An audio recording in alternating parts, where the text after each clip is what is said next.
Rajasudha channel కి స్వాగతం। మన రాజసుధా ఛానల్ ద్వారా మరి అనేక సందేహాలకి చక్కటి శాస్త్రీయపరమైన సమాధానాలు ఎన్నో మనం తెలుసుకుంటున్నాం।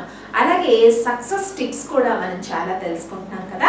మరి ఈ రోజు మనం తెలుసుకోబోయే ఇంట్రెస్టింగ్ టాపిక్ పంచముఖ గణపతిని పూజ చేయడం వల్ల, మరి లాస్ట్ వీడియోస్ లో పంచముఖ ఆంజనేయ స్వామిని పూజించడం వల్ల ఎలాంటి శుభాలు కలుగుతాయో తెలుసుకుందాం।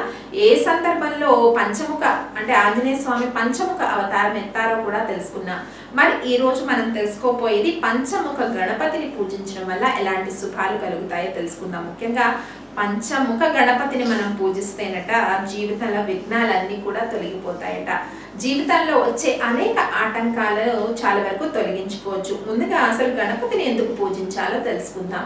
చాలా వరకు గణపతి పృథ్వీ తత్వం అంటే మూలాధార చక్రం నుంచి సహస్రాణ చక్రం వరకు, మూలాధార చక్రానికి కారకుడు గణపతి అధిపతి। మూలాధారం అంటే శరీరం కూర్చోవడానికి ధ్యానం చేసుకోవడానికి మూలాధారం అన్నమాట। ఈ స్థితిలో మనం కూర్చోవడానికి ఆ మూలాధార చక్రం కి అధిపతి గణపతి। గణపతి పృథ్వీ తత్వం। మరి చాలా వరకు గణేష్ చతుర్థి రోజు మనం చాలా వరకు పూజలన్నీ నిర్వహించి 9 రోజులు నవరాత్రులు చేసి నిమజ్జనం చేసేస్తుంటాం। ఇదే న్యాయం అంటే పూజలన్నీ చేసి మన అవసరం తీరిపోయిన తర్వాత భగవంతుని నిమజ్జనం చేసేయడం ఏంటి నీటిలో, ఇలా సందేహం కలుగుతుంది। ఎందుకు అలా చేస్తారంటే పృథ్వీ తత్వం గణపతి, ఎక్కడి నుంచి గణపతి వచ్చాడో అక్కడికే పంపేయడం అన్న ఒక సిద్ధాంతం। అలాగే వర్షాకాలంలో వినాయక చవితి వస్తుంది కాబట్టి వర్షాకాలంలో విధిగా పూడిక తీయాలి నదిలో। పూడిక తీయమంటే ఎవరు తీయరు కాబట్టి మట్టి గణపతిని చేస్తూ ఉంటారు। అందుకే గణేశుడు పృథ్వీ తత్వం అన్నారు। ఆ మట్టి గణపతికి పూజన చేసిన తర్వాత ఎక్కడి నుంచి వచ్చాడో అక్కడికే మనం పంపివేస్తాం। అలాగే చాలా వరకు గణపతిని ఆరాధించేటప్పుడు మూలాధార చక్రం నుంచి చాలా వరకు సహస్రాణం వరకు అంటే పృథ్వీ పంచభూతాలు అన్నమాట। పృథ్వీ, ఆపస్సు, తేజస్సు, ఇలా ఆకాశము, అలా ఇవన్నీ కూడా దాటిన తర్వాత చివరిది సహస్రాణం అంటే పరమాత్మను చేరడానికి మొదట మనం ఎవరిని పూజించాలి?